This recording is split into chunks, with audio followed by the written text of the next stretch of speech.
Muy buenos días, hermanos, amigos que nos visitan. Una vez más, sean cada uno de ustedes bendecidos en el nombre que es sobre todo nombre, el más glorioso de todos los nombres, el nombre de nuestro Señor y Salvador Jesucristo. Nos sentimos contentos una vez más porque siempre que nos podemos reunir en el nombre de Jesús, siempre es un privilegio. Siempre es un privilegio.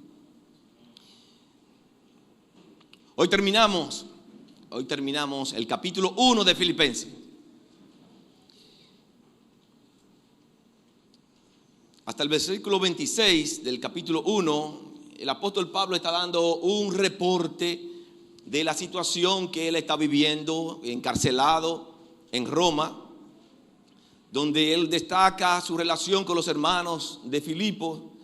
Él da gracias a Dios por esos hermanos, por sus oraciones, por su ofrenda.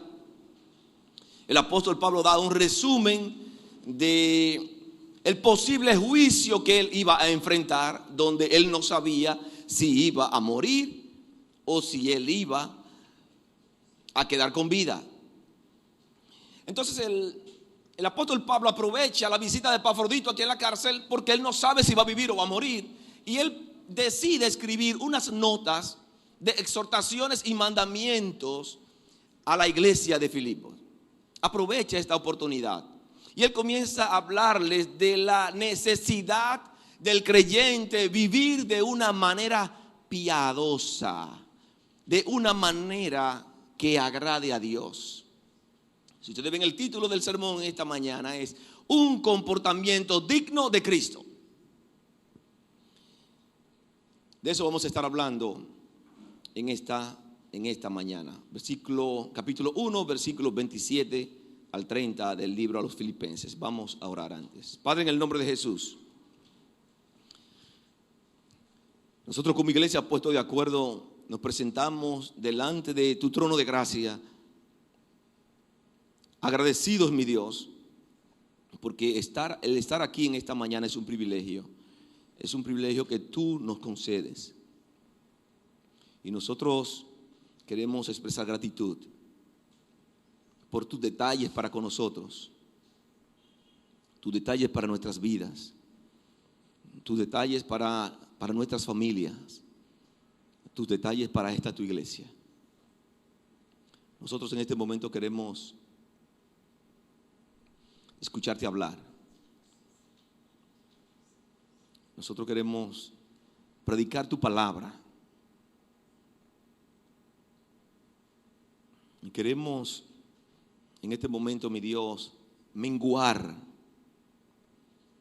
pero queremos que tú crezcas. Y que el poder de tu Santo Espíritu en esta mañana toque los corazones de cada uno de nosotros para ser transformados a la imagen de tu Hijo Jesucristo. Permite que mis palabras sean palabras en amor, palabras blandas, palabras refrescantes para el corazón de cada uno de mis hermanos. Oramos en el nombre de Jesús. Amén. El apóstol Pablo aquí anima a los hermanos de Filipos a mantener un compromiso espiritual de acuerdo con el evangelio que ellos profesan, con el evangelio de Jesucristo. Versículo 27 del capítulo 1. La palabra de Dios dice: solamente que os comportéis como es digno del evangelio de Cristo, para o sea que vaya a veros o que esté ausente, oiga de vosotros que estáis firmes en un mismo espíritu, combatiendo unánimes por la fe del evangelio. En esta porción el apóstol desea hacer una exhortación que quede grabada en la mente de los filipenses. Él hace un énfasis especial. Esa palabra solamente se emplea al principio de la frase porque el apóstol Pablo quiere darle un énfasis especial a lo que él quiere decir. Es como si estuviéramos diciendo lo único, o sea, con un énfasis, lo único que quiero es que se comporten como es digno del evangelio de Cristo. Solamente Dios nos ha salvado para su gloria. Nuestro accionar, nuestra manera de vivir deben reflejar el carácter de Cristo. La palabra comportéis, que él usa aquí, significa manera de vivir o estilo de vida. Esta palabra es sumamente importante que pongamos atención porque es la palabra central de todo el texto del versículo 27 hasta el versículo 30. Pablo está interesado en recordarle a los filipenses que ellos deben vivir y comportarse como ciudadanos celestiales. Vivir de una manera digna del evangelio de Cristo. Os comportéis es la palabra en el griego politeumei. Esa palabra da la idea central de todo el párrafo que vamos a predicar en esta mañana. Y su raíz es polis, que significa ciudad. En todo el libro, si se dan cuenta, he tratado de que estén en medio del marco histórico del libro, porque cada palabra que el apóstol Pablo va diciendo tiene una razón de ser. Tiene un trasfondo. Esa palabra se usaba para hablar de la ciudad a la cual los habitantes debían lealtad. Uno cuya conducta dignifica la ciudad a que pertenece. Filipos era una colonia romana en ese entonces. Y ellos tenían privilegios por ser una colonia romana. Tenían privilegios. Se consideraban una pequeña Roma, se jactaban de esa alianza, rendían lealtad incondicional a Roma, se preocupaban por la vida de comunidad, en tal sentido que sus habilidades, sus talentos, sus esfuerzos debían consagrarse primero a los intereses de la sociedad. Y no lo hacían de manera forzosa, lo hacían de manera espontánea, porque ellos estaban orgullosos de esa interdependencia con Roma.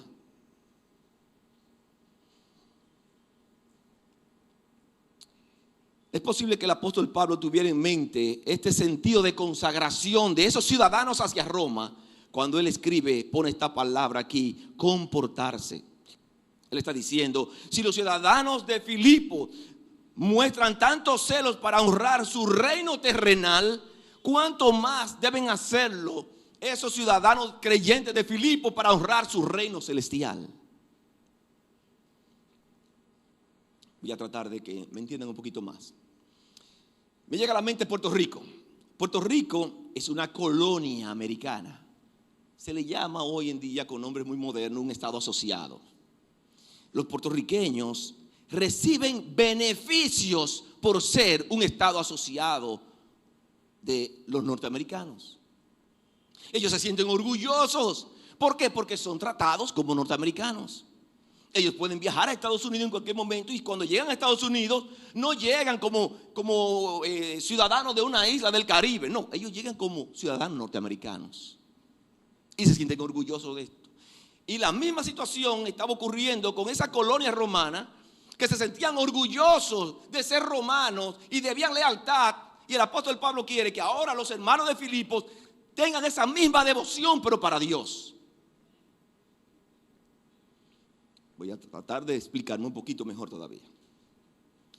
En esta zona del Cibao, los santiagueros somos muy regionalistas y normalmente somos orgullosos de Santiago. Orgullosos de Santiago. Levanten la mano los que se sienten orgullosos de Santiago. Una vez más, la mano los que se sienten orgullosos de Santiago. Levantó las dos manos, Se sienten orgullosos de sus símbolos. Se sienten orgullosos de que tienen un monumento que no lo tiene nadie. Se sienten orgullosos de que los santiagueros son caballerosos, hospitalarios, gentiles. Tenemos una ciudad productiva.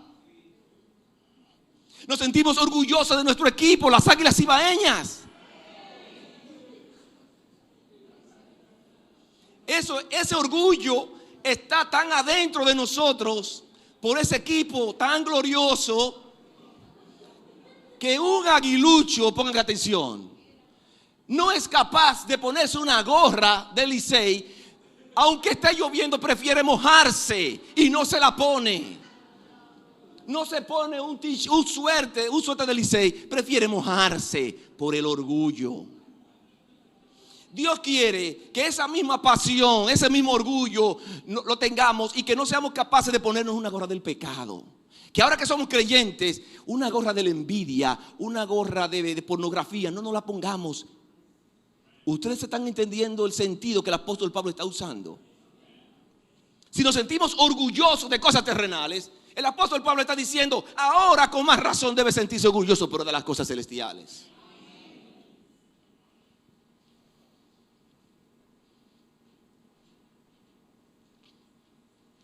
Comportarse como es digno del cielo significa, versículo 15 del capítulo 2 de Filipenses, capítulo 2, versículo 15, libro de los Filipenses, dice, irreprensibles y sencillos, hijos de Dios sin mancha, en medio de una generación maligna y perversa, en medio de la cual resplandecéis como luminares en el mundo.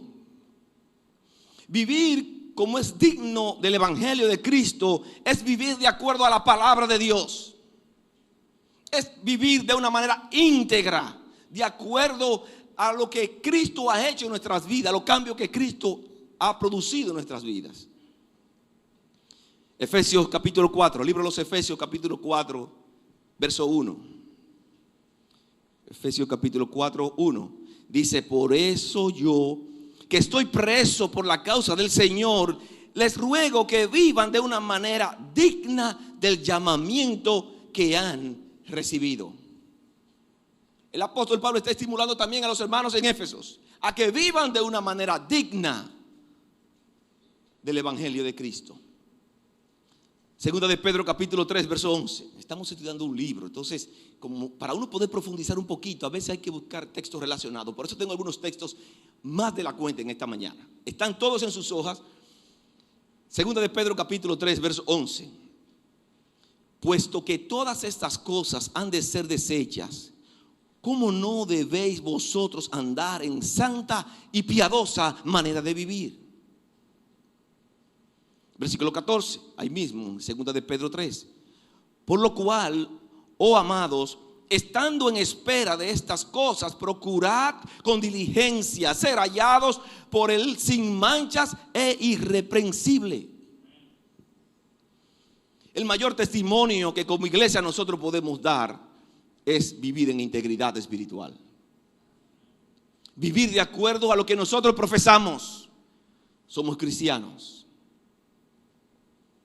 El apóstol Pablo dijo en Romanos capítulo 6, verso 1, ¿qué pues diremos? ¿Perseveraremos en el pecado para que la gracia abunde? En ninguna manera. Porque lo que hemos muerto al pecado, ¿cómo viviremos aún en él? Vamos a estar pecando cuando nosotros pecamos y Dios nos perdona, su gracia es manifiesta, su poder se manifiesta. Entonces el apóstol Pablo está diciendo, vamos a estar pecando muchas veces para que muchas veces el poder de Dios se manifieste. Él dice, en ninguna manera. El creyente que ha muerto al pecado no puede vivir en el pecado.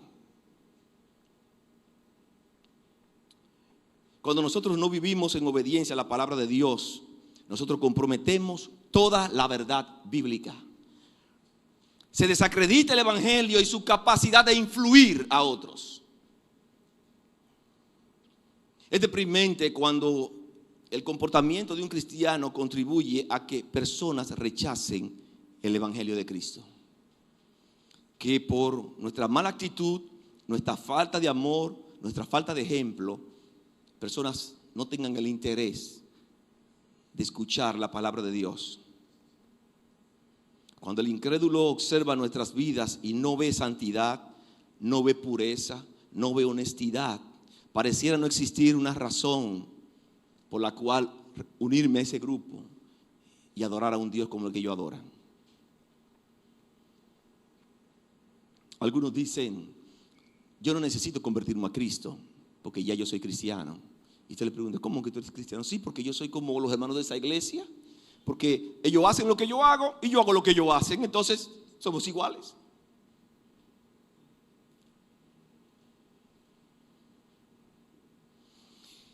Digno significa tener el mismo peso o el mismo valor que otra cosa.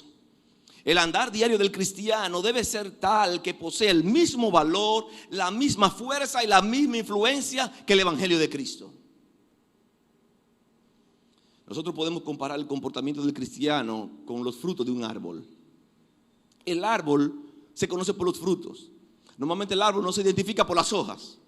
Usted conoce el aguacate por el fruto de aguacate, conoce el mango por el fruto del mango. De la misma manera, el creyente debe ser identificado por su comportamiento, por sus frutos. Ese cristiano. Es lo que el apóstol Pablo está estimulándonos a vivir de una manera digna del Evangelio de nuestro Señor Jesucristo.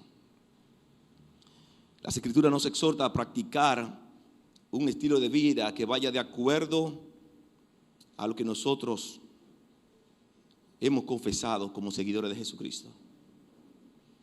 Hay un principio, hay una línea en blanco que ustedes tienen ahí, principio general de todo el texto que quiero que llenen. Yo quiero estimularle a practicar un estilo de vida que esté a la altura del Evangelio de Cristo. A practicar un estilo de vida que esté a la altura del Evangelio de Cristo. El Evangelio de nuestro Señor Jesucristo es la buena noticia de que hay perdón de pecado y vida eterna por fe en Jesús.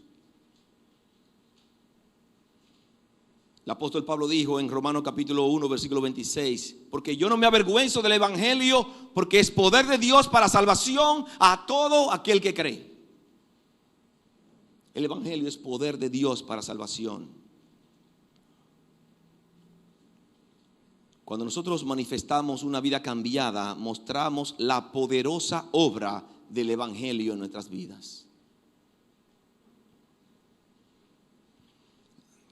Cuando en su diario vivir usted no está mostrando los rasgos de Cristo, usted le hace un flaco servicio a la palabra de Dios.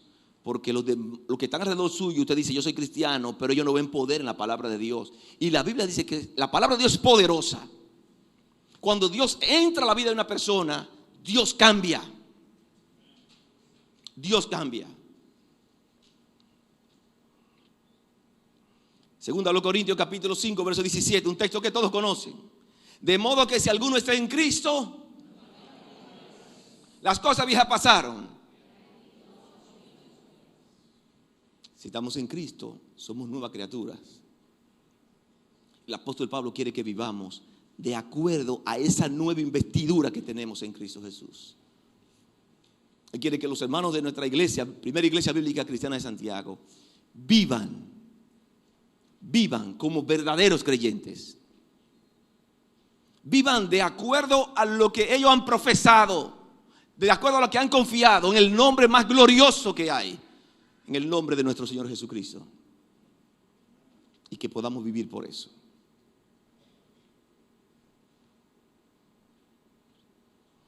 ¿Cómo vivir una vida digna del Evangelio de Cristo? Yo quiero darle 4 cualidades que están presentes en las personas que viven de una manera digna el Evangelio de nuestro Señor Jesucristo. Cuando nosotros vemos el texto y tomamos esos principios, si van a identificar la manera digna de vivir, entonces nosotros tenemos que examinarnos y ver dónde estoy bien, dónde debo mejorar. El estar nosotros aquí los domingos escuchando la palabra de Dios es para realmente evaluar nuestras vidas y nosotros ponernos de frente a la palabra de Dios y ella decirnos a nosotros dónde nosotros tenemos que cambiar y dónde debemos mejorar. En primer lugar, mostrando firmeza en nuestro andar diario. La primera manera como nosotros mostramos que vivimos de una manera digna es mostrando firmeza en nuestro andar diario. Verso 27. Solamente que os comportéis como es digno del Evangelio de Cristo, para que sea que vaya a veros o que esté delante o que esté ausente. Aquí el punto que quiero que pongan atención, oiga de vosotros que estáis firmes. El apóstol Pablo está preso, le está diciendo, si yo tengo la posibilidad un día de ir allá, o si no vuelvo, que lo que se escuche de ustedes es que ustedes viven una vida cristiana firmes. Estar firmes es mantenerse firme y constante sin importar el peligro. La palabra se empleaba para referirse a un soldado que defendía su posición sin importar lo que le costara, incluso su vida. Estar firme tiene dos implicaciones, una positiva y una negativa. Es decidir serle fiel a Dios en contra de Satanás. Es estar detrás de la verdad y en contra de la mentira y de la falsedad. Es andar por la santidad en contra de la vida de pecado. Estar firmes.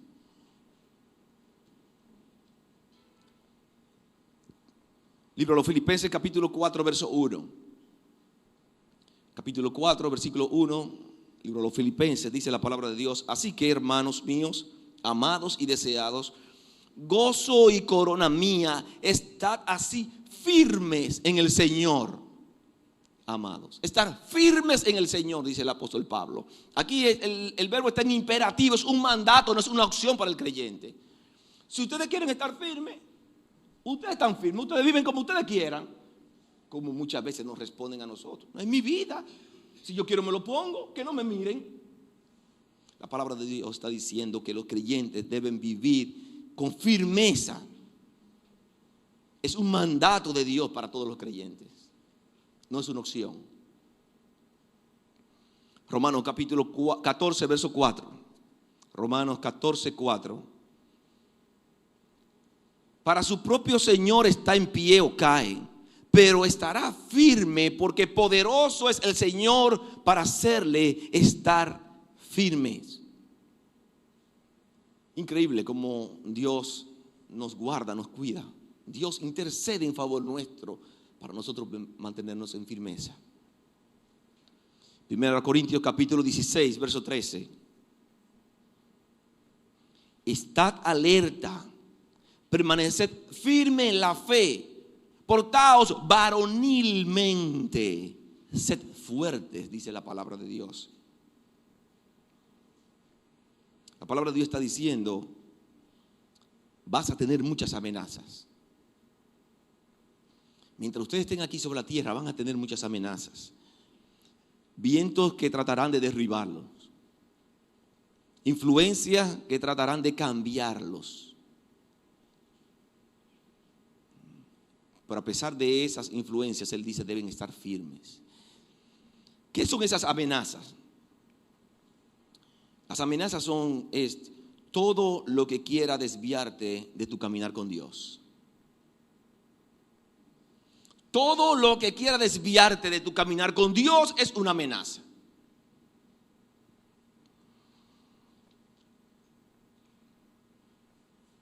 Muchas veces el enemigo nos mantiene entretenidos pensando que podemos arriesgarnos un poquito más. Come de la fruta, no te preocupes que no te va a pasar nada. Y no comenzamos a comernos la fruta inmediatamente. Primero le ponemos la mano, nos acercamos, la olemos. Le ponemos la boca y vamos coqueteando con el pecado, pensando que nosotros tenemos control y que somos fuertes. Y la palabra de Dios está diciéndonos, tengan cuidado, estén alerta. Cuando la palabra de Dios nos está diciendo que estemos alerta, es estar vigilante. Nosotros como creyentes no podemos estar viviendo la vida cristiana dormidos, porque vamos a caer. Debemos estar alertas. Si la exhortación de Dios para nosotros es que nos mantengamos firmes, es porque Dios, que todo lo conoce, sabe que podemos desviarnos. Si Dios nos está estimulando a mantenernos firmes, en consecuencia, uno puede concluir que hay riesgo de desviarnos, hay riesgo de caernos. Efesios capítulo 6, verso 11. Efesios capítulo 6, verso 11, dice la palabra de Dios, verso 11 y verso 13, voy a leer. Vestíos de toda la armadura de Dios para que podáis estar firmes contra las acechanzas del diablo. La manera de nosotros los creyentes mantenernos firmes es revestirnos del mismo Dios, de la armadura que Dios nos da. Versículo 13. Por tanto, tomad toda la armadura de Dios para que podáis resistir en el día malo y habiendo acabado todo, estar firmes. Estar firmes. Debemos ser cuidadosos porque muchas veces pensamos que yo puedo estar firme por mi propia habilidad. Y yo les he predicado anteriormente y le he puesto la ilustración. Nosotros somos muy vulnerables, muy débiles en nosotros mismos. Y la vida nuestra la podemos ilustrar como un cable bien finito, bien finito, bien finito. Un hilo de eso que se pega a los botones. Ese hilo en sí mismo no es fuerte. Así es nuestra vida. Cuando nosotros pensamos que podemos manejar las cosas y estar firme por mi propia voluntad. Y cuando yo quiero y como yo quiero. La manera de nosotros estar firmes es cuando nosotros tomamos ese hilo tan delgadito y lo envolvemos en torno al cable todopoderoso de nuestro Dios. Y quien está trabajando es el Todopoderoso, no nosotros. Es en Cristo que nosotros nos hacemos fuertes, no por nuestras propias fuerzas.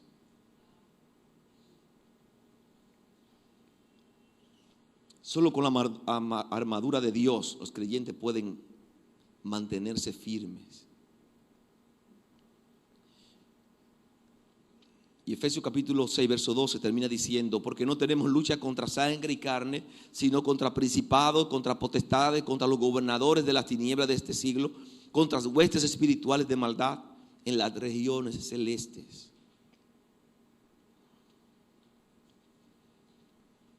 Muchos lamentablemente no se mantienen firmes. Muchos se descuidan.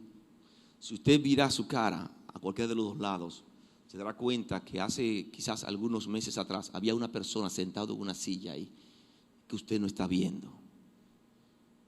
Esa persona ha dejado de venir a la iglesia porque esa persona no se mantuvo firme. Esa persona quitó sus ojos de Cristo.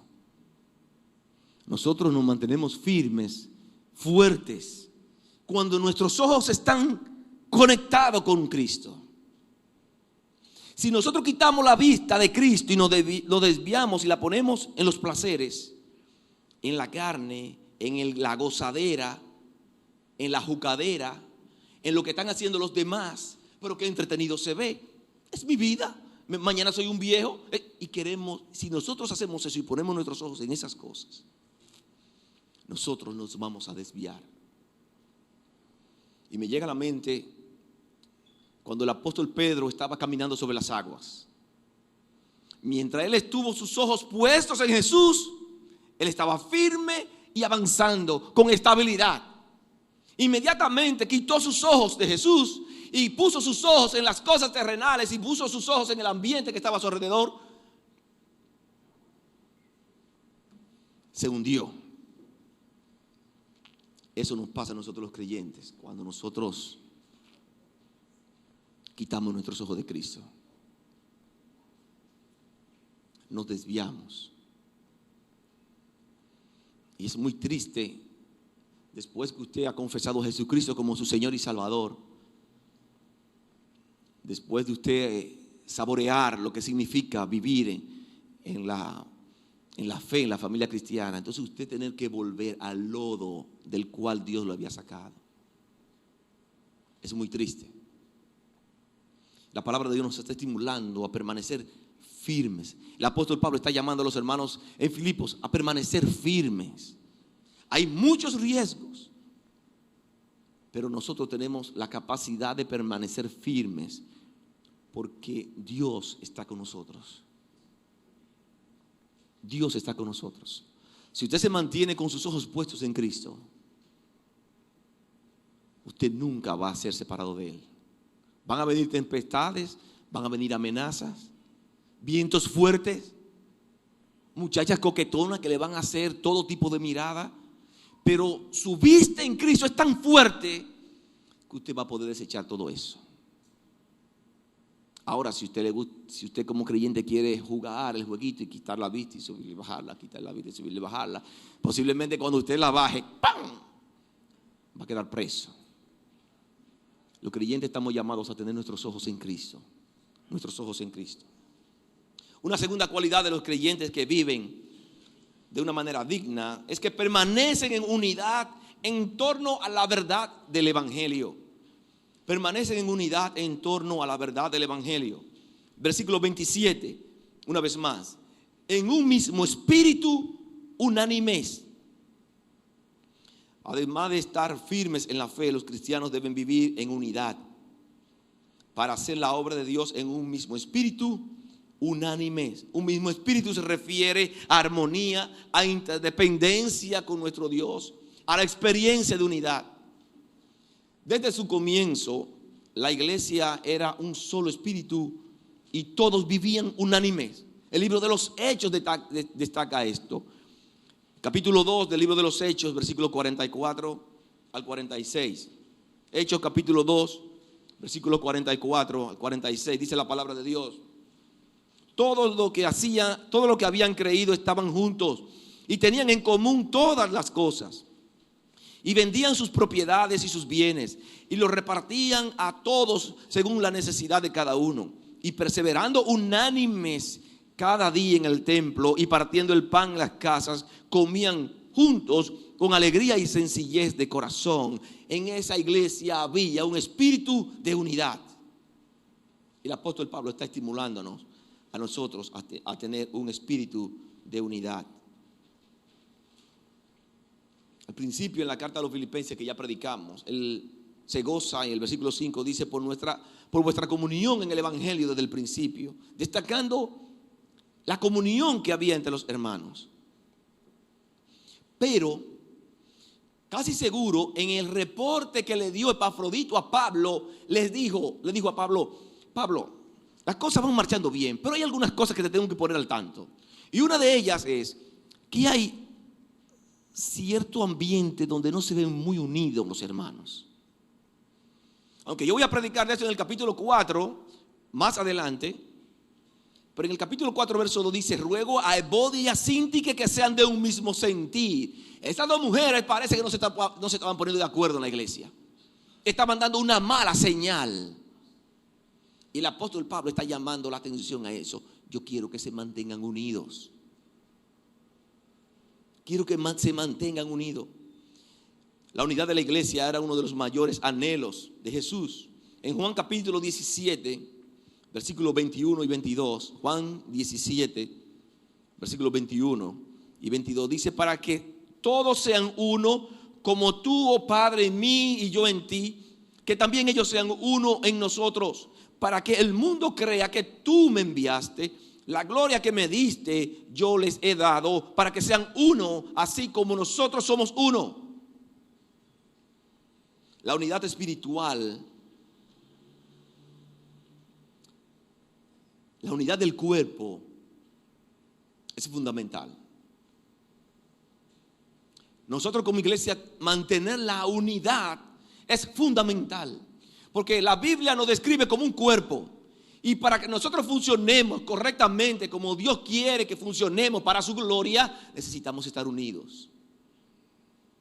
No podemos vivir un grupo haciendo una cosa, otro grupo haciendo otra cosa, y cada uno haciendo lo que le da la gana. Tenemos que estar unidos. Los creyentes comparten la vida eterna que Dios le ha dado en el nuevo nacimiento, de modo que son uno con el Señor y unos a otros. Primero los Corintios capítulo 1 verso 10. Primero los Corintios 1:10. Dice: os ruego pues, hermanos, por el nombre de nuestro Señor Jesucristo, que habléis todos una misma cosa y que no haya entre vosotros divisiones, sino que estéis perfectamente unidos en una misma mente y en un mismo parecer. La falta de unidad hace la iglesia vulnerable. El apóstol Pablo nos está estimulando a vivir de una manera digna.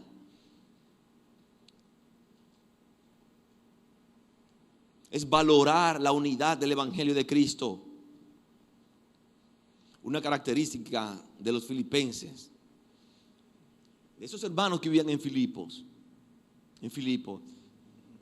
que vivían en comunidad y eran celosos de su ciudadanía. El apóstol Pablo está estimulándolo a ellos a que vivan también en unidad ahora en Cristo Jesús.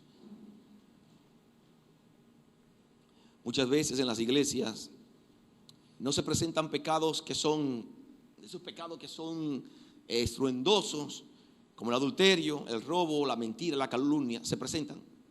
Estoy diciendo que quizás no son los que más se presentan. Hay otros pecados que son, todos los pecados son iguales delante de Dios, pero hay pecaditos que son más sutiles, si pudiéramos llamarle así. Y tenemos hermanos guardando rencor por cosas que son insignificantes. Hermanos guardando rencor a otro hermano, a los líderes de la iglesia, por cosas insignificantes.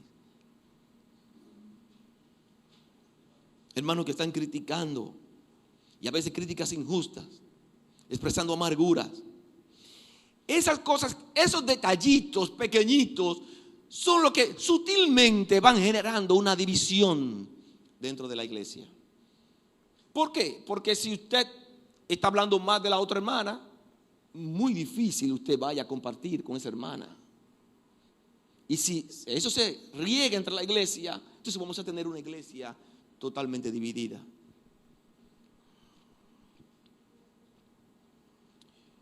Pablo presenta la clave de la verdadera unidad en la iglesia al escribir algo que vamos a predicar la próxima semana. Filipenses capítulo 2, verso 2 al 4. Dice: completad mi gozo, sintiendo lo mismo, teniendo el mismo amor, unánime, sintiendo una misma cosa.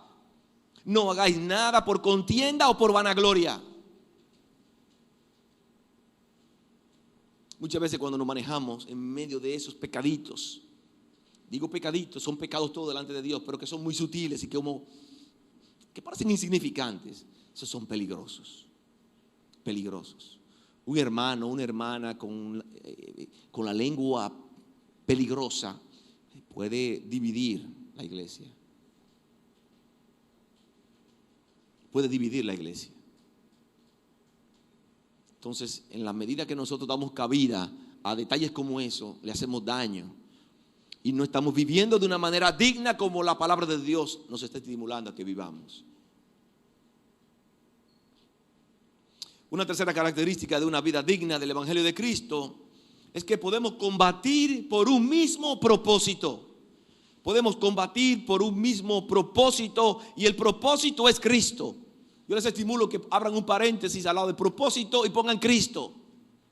Combatiendo por un mismo propósito y el propósito es Cristo. Dice una vez más Filipenses capítulo 1, versos 27 y 28. Combatiendo unánimes por la fe del Evangelio y en nada intimidados por lo que se oponen, que para ellos ciertamente es indicio de perdición, mas para vosotros de salvación, y esto de Dios. La tercera característica de una vida digna es estar combatiendo unánimes como cristianos. La idea de esta palabra en el original es de un grupo de atletas jugando en un mismo equipo, con un mismo propósito, diseñando jugadas bien coordinadas con el objetivo de ganar y disfrutar el triunfo. Es la idea de la palabra. Cuando en una congregación los creyentes tienen una actitud de combatir unidos tras un propósito, las posibilidades de triunfo son muy, muy altas. Cada uno de nosotros como creyentes tiene la presencia de Dios en nuestras vidas y no hay cabida al temor, porque el Espíritu Santo está en nosotros. Entonces podemos combatir sin temor. El apóstol Pablo le escribe en 2 Timoteo capítulo 1 verso 7. 2 Timoteo capítulo 1 verso 7, el apóstol Pablo le dice a Timoteo: porque no nos ha dado Dios espíritu de cobardía. Dios a los creyentes no le ha dado espíritu de cobardía, sino un espíritu de poder. No de cobardía, sino de amor. No de cobardía, sino de dominio propio.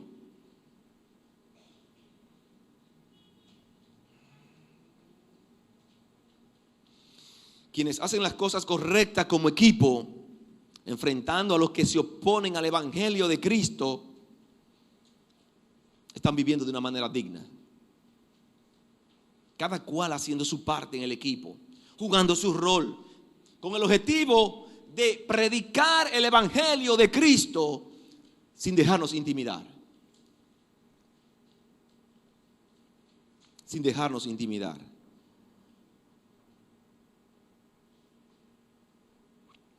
Hoy todo el mundo tiene miedo a algo. Miedo a la muerte, a la enfermedad, a la vejez, a la soledad, a la pobreza.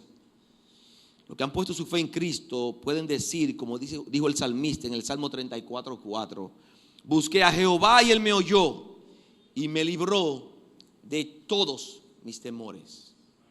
De todos mis temores.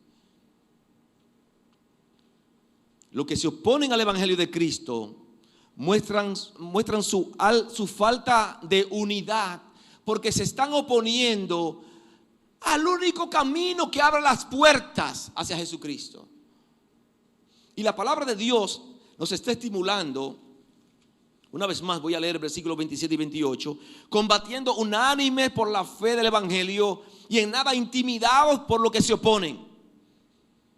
Muchos se van a oponer, pero dice la Biblia: en nada intimidados, que para ellos es ciertamente indicio de perdición, mas para vosotros de salvación, y esto de Dios.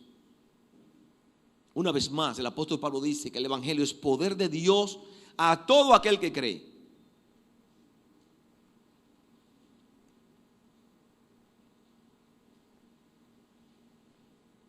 El pecado que hace que usted tome su postura en contra de la voluntad de Dios.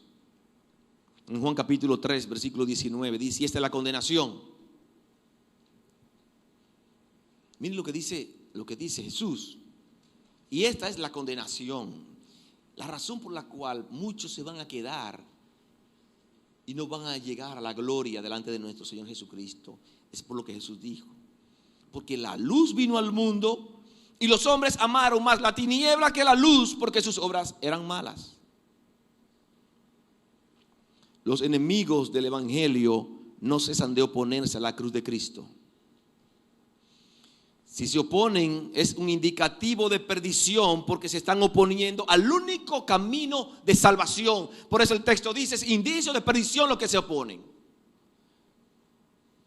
Si usted se opone a la única posibilidad de ser salvo, es un indicio de perdición para usted. Todo aquel que trata de adulterar el evangelio de Cristo se constituye en adversario de la obra de Dios.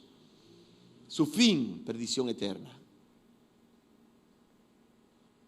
Hoy en día existe una oposición férrea contra el evangelio. Antes quizás se disimulaba un poquito, pero hoy en día las cosas han cambiado.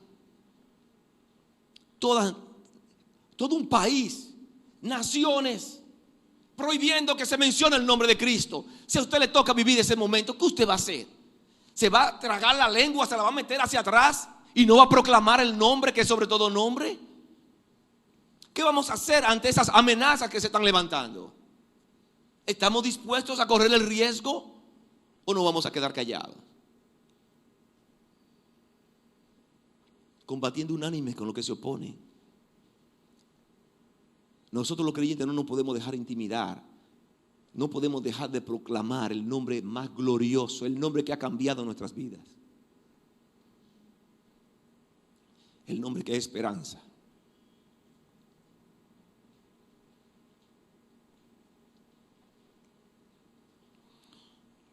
Vi hace algunos meses la película Dios no está muerto, parte 2.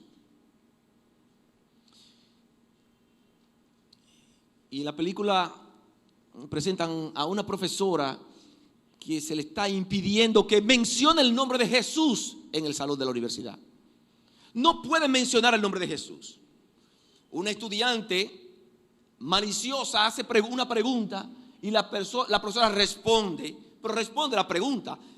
Ella no tenía el objetivo de predicar en el aula, responde y en su respuesta está el nombre de Jesús. Pero hay otra que tenían todo un plan orquestado y comienza y la llevan a juicio a la profesora por mencionar el nombre de Jesús.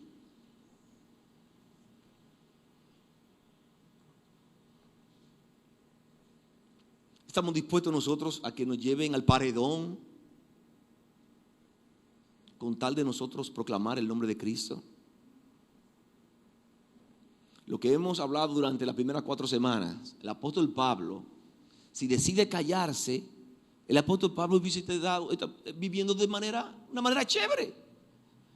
Él estaba preso por proclamar el nombre de nuestro Señor Jesucristo.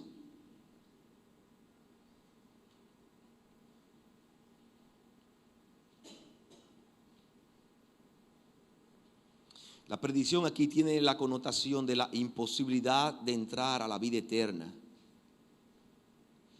Todo aquel que se opone a ese camino de salvación está perdido. Dios ha determinado que no hay otro camino de salvación fuera de Cristo. No lo hay.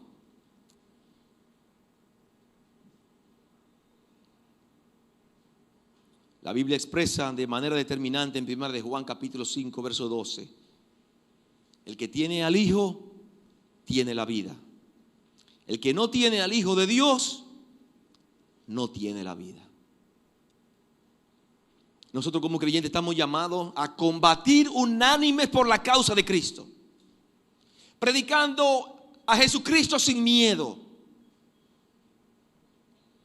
sin dejarnos intimidar por los que se oponen. El mismo texto que dijimos hace un rato, 2 Timoteo capítulo 1 verso 7, porque no nos ha dado Dios espíritu de cobardía. Si nosotros, que somos las personas que estamos en la tierra puesta por Dios para predicar el mensaje, nos quedamos callados, ¿cuál es la esperanza de los que están perdidos?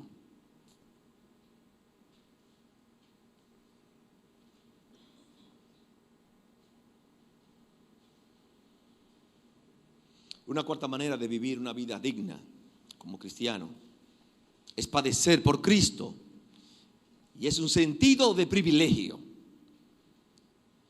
Padecer por Cristo, un sentido de privilegio. Versículos 29 al 30. Padecer por Cristo, un sentido de privilegio. Versículos 29 y 30 dice: porque a vosotros os es concedido a causa de Cristo, no solo que creáis en Él, sino también que padezcáis por Él, teniendo el mismo conflicto que habéis visto en mí y ahora oís que hay en mí.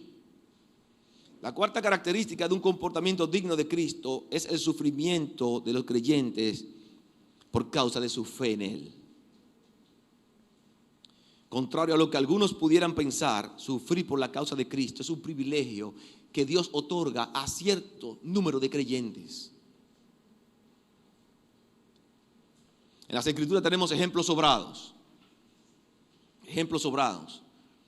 de hombres que sufrieron hasta la muerte por predicar el Evangelio de Cristo.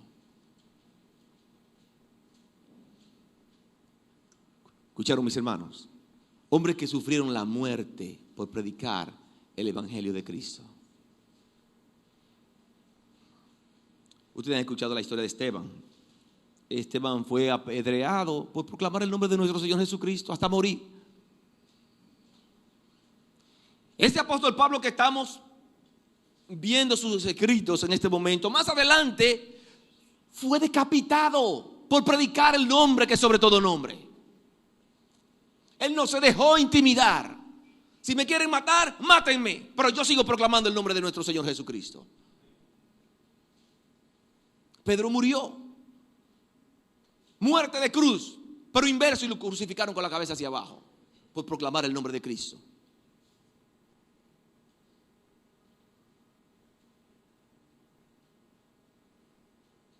Tenemos el caso de Moisés. ¿Cuántos admiran esa vida de Moisés? Levante la mano los que admiran la vida de Moisés.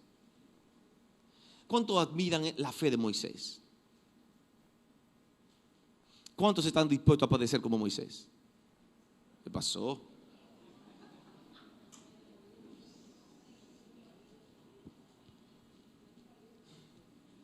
Quiero invitarles a buscar Hebreos capítulo 11. Hebreos capítulo 11. Versículo 24. Hebreos capítulo 11, verso 24. Por la fe Moisés, hecho ya grande, rehusó llamarse hijo de la hija del faraón, escogiendo antes ser maltratado con el pueblo de Dios que gozar de los deleites temporales del pecado, teniendo por mayores riquezas el vituperio de Cristo que los tesoros de los egipcios, porque tenía puesta la mirada en el galardón. Quiero decirle que la mayoría de esos hombres, grandes hombres que encontramos en la Biblia, casi todos ellos padecieron por la causa de Cristo. Aún los del Antiguo Testamento estaban predicando al Mesías que vendría, la promesa, y muchos sufrieron. Primero de Pedro capítulo 4, versos 12 al 16. Primero de Pedro capítulo 4, versículo 12 al 16, dice la palabra de Dios: amados, no os sorprendáis del fuego de prueba que os ha sobrevenido, como si alguna cosa extraña os aconteciese, sino gozaos por cuanto sois participantes de los padecimientos de Cristo, para que también en la revelación de su gloria os gocéis con gran alegría. Si sois vituperados por el nombre de Cristo, sois bienaventurados, porque el glorioso Espíritu de Dios reposa sobre vosotros. Ciertamente, de parte de ellos, Él es blasfemado, pero por vosotros es glorificado. Así que ninguno de vosotros padezca como homicida, o ladrón, o malhechor, o por entremeterse en lo ajeno. Pero si alguno padece como cristiano, no se avergüence, sino glorifique a Dios por ello. Glorifique a Dios por ello. El apóstol Pablo dice en Romanos capítulo 8, verso 18: pues tengo por cierto que las aflicciones del tiempo presente no son comparables con la gloria venidera que en nosotros se ha de manifestar. Aquellos a quienes Dios ha salvado han recibido el privilegio de sufrir por la causa de Cristo. Si no veo el regalo de la salvación como un privilegio, tampoco voy a ver los padecimientos de Cristo como un privilegio.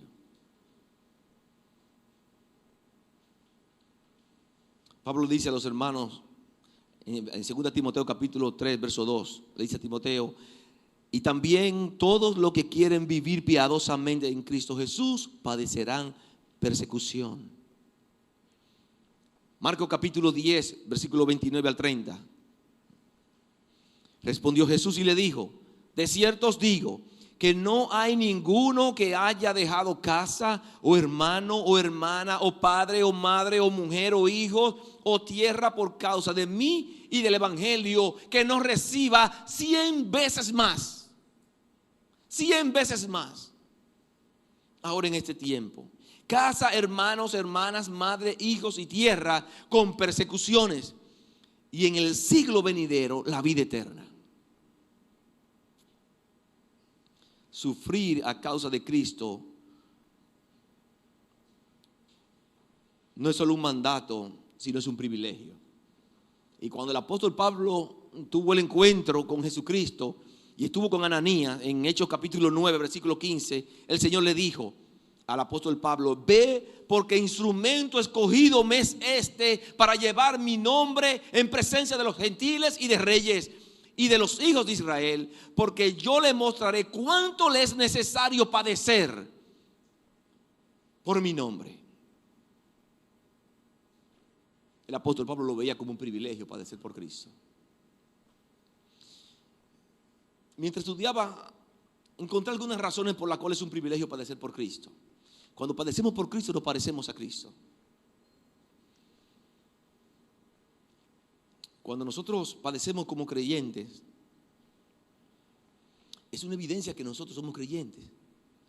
Porque usted no va a padecer por Cristo si usted no es creyente. Cuando nosotros padecemos, estamos involucrados en una buena causa, la causa de nuestro Señor Jesucristo. Y sobre todo, quizás la más atractiva, es la recompensa que tendremos. La recompensa que tendremos. Por cuánta pequeñez nosotros nos detenemos en no dar el testimonio que Dios quiere que usted dé. Muchas veces nos tragamos la lengua y no proclamamos el nombre que salva, el nombre que cambia vidas, el nombre que le ha salvado a usted. Y nosotros sabemos el poder que hay en ese nombre y nos quedamos callados. Nos dejamos intimidar por lo que se oponen. Yo quiero que estemos viendo un video. Creo que tiene como 3 minutos, 4 minutos. Para concluir, pon atención, el video está en inglés, pero casi tenemos una población que habla inglés. Pero tiene la letra en español.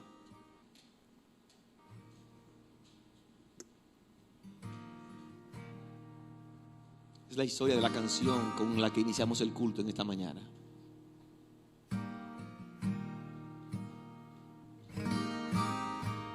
There's a true story of a small village in India. And in this village, there was this family that came to a saving faith in Jesus Christ as Savior and Lord.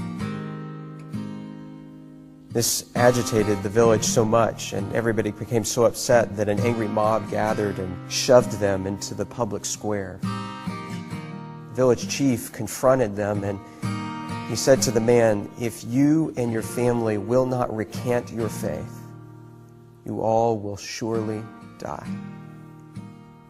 The man didn't know what to say or what to do. And so the only thing that came to mind for him were the words of a song that he himself had composed when he had first surrendered his life to God. And so he began to sing, "I have decided to follow Jesus. No turning back, no turning back." And with that, horrifically, his children were killed. I have decided to follow Jesus. I have decided to follow Jesus. I have decided to follow Jesus. No turning back, no turning back.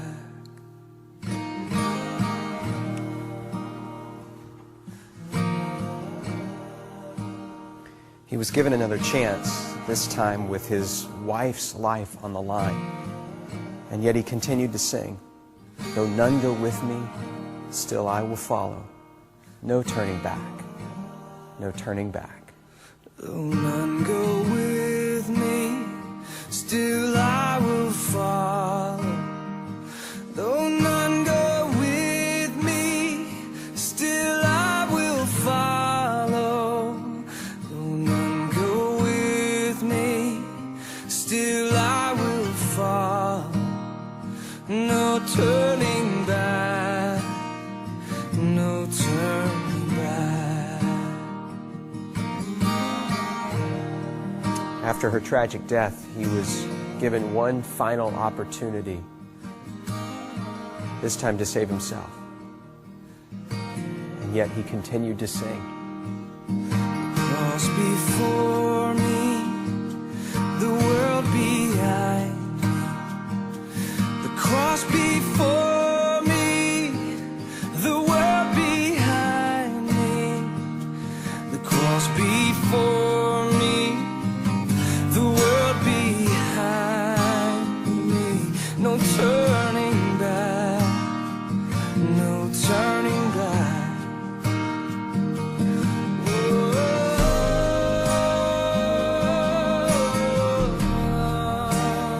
even though that man and his family died on that day, something remarkable happened. A seed was planted in the heart of that village chief, a seed that began to grow over time, and eventually he called the community together in that very same neighborhood, in that very same square, and he renounced his former faith and declared his allegiance to Jesus Christ. And a celebration broke out in that moment, and the gospel began to flourish and to grow in that community, not just in that village, but across the whole region, because they had seen real faith, and they knew the true character of God because of a family that believed and sacrificed, even under the penalty of death. Amén. Cantamos la canción y quizás no sabemos la historia que está detrás del autor. O sea, escribieron esa canción, pero le costó la vida a toda la familia por predicar el nombre de nuestro Señor Jesucristo. Y posiblemente lo que ha impactado esa canción en transformar vidas ha sido glorioso. Oportunidades preciosas para alabar el nombre de nuestro Dios. La Biblia nos está estimulando a que es un privilegio padecer por la causa de Cristo.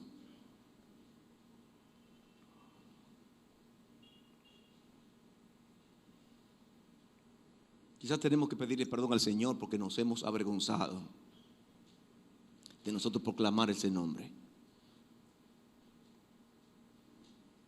Nosotros no debemos buscar la persecución, pero nosotros sí debemos esperarla.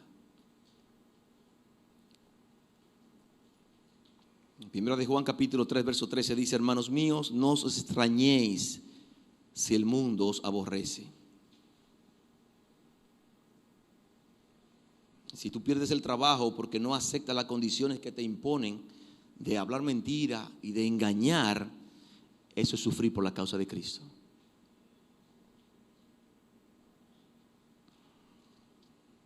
Si tus compañeros de trabajo se irritan por tu integridad y te ven como una oposición, eso es padecer por la causa de Cristo.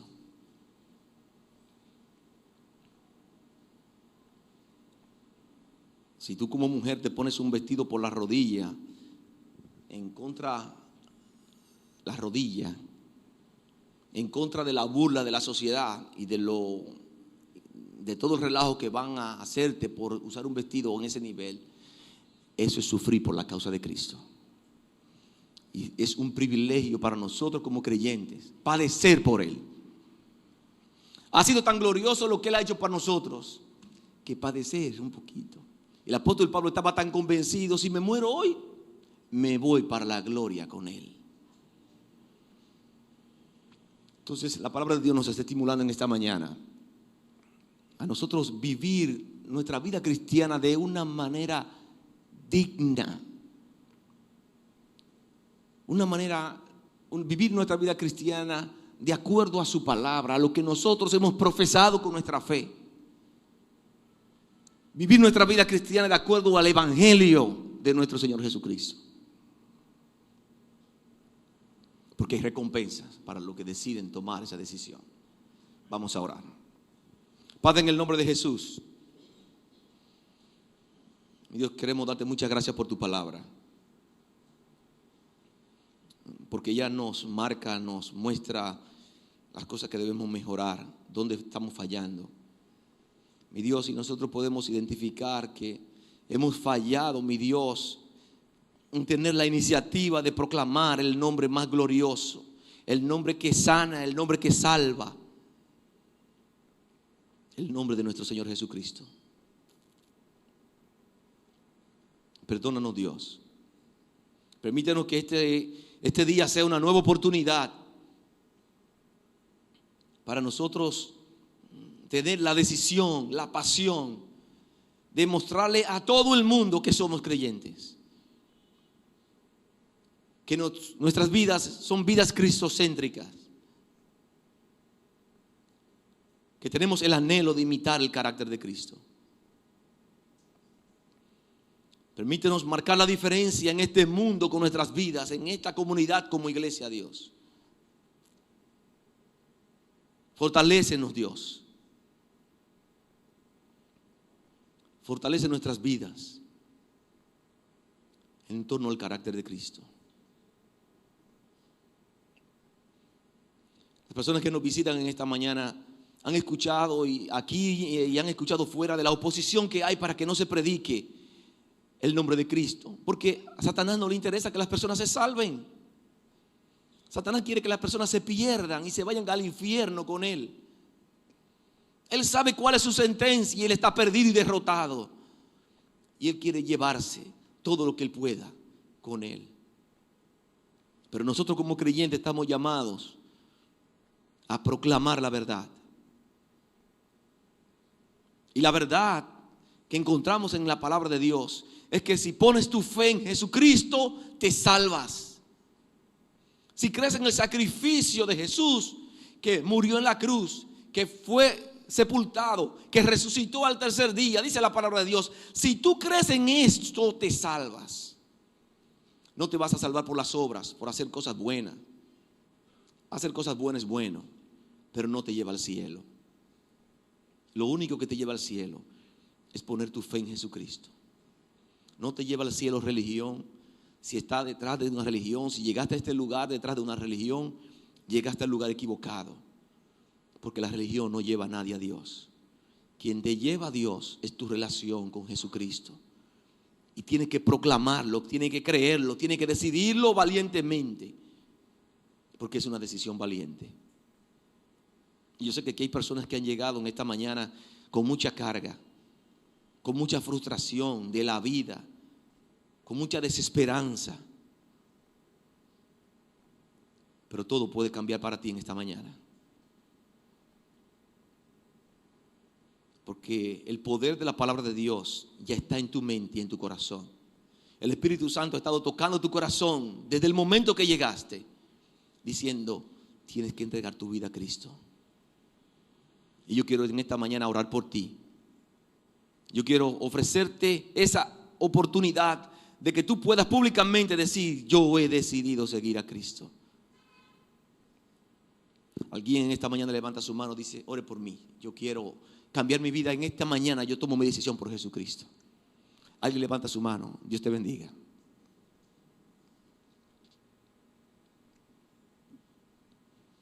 Alguien más levanta su mano. Dice, ore por mí, yo no me quiero perder. Yo no me quiero quedar. Yo no quiero irme para el infierno como dice la palabra de Dios. Yo quiero en esta mañana confesar a Jesucristo como mi Señor y mi Salvador. Hay poder en Jesús. Jesús te cambia tu vida. Tu vida no va a ser cambiada por la sociedad. Tu vida no va a ser cambiada por los amigos. Tu vida ni por tu propia esposa puede ser cambiada. La única persona que puede cambiar tu vida y darte esperanza es Jesucristo. Pero es necesario que tú proclames con tus labios que confiesas a Jesucristo como tu Señor y Salvador. Esa decisión es personal, nadie lo puede hacer por ti. Hoy es el día de salvación para ti. Mañana no sabemos. Alguien más levanta su mano y dice, ore por mí.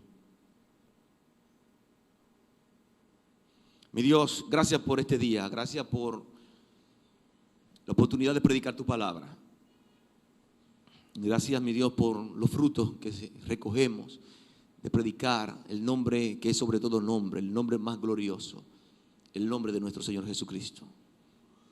Bendice mis hermanos, mi Dios, permite que tu palabra pueda penetrar nuestras mentes y cambiar nuestras vidas. Sobre todo, mi Dios, que tú te glorifiques en la vida de cada uno de nosotros, en la vida de esta tu iglesia. Oramos en el nombre de Jesús. Amén. Amén. Que Dios le bendiga.